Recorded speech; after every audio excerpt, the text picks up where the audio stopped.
आज हूँ सन्थ कवि भीम भोईंकर श्राद्ध दिवस। ये अवसर में तांको प्रति गभीर श्रद्धांजलि ज्ञापन करुछि।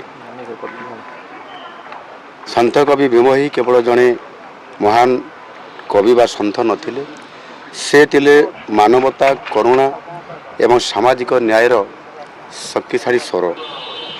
अत्यंत सरल और सावलील भाषा भजन और चौतीसा माध्यम से मानवता, सरलता और सामाजिक समानतार वार्ता से दौथिले।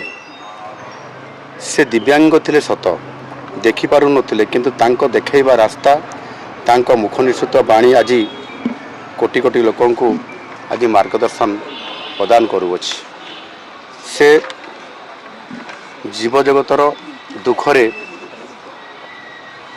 अत्यंत दुखी होई से कहिथिले, प्राणी को आरत दुख अप्रमुत देखु देखु केबा सहु, मजीवन पछे नरके पड़ी थाउ, जगत उद्धार हो। ये महान चिंताधारा आज सन्थ कवि को आज विश्व विदित करिछि। एभली चिंताधारा केवल जड़े कवि किंबा लेखक पक्षरे संभव नुह, यह केवल जड़े सन्थ ही करि परिबे। अंध होई मध्य तांकर ज्ञान और भक्तिभाव सारा ओडिया साहित्य को समृद्धि करने सहित सारा विश्व को समृद्ध करि पारिछि।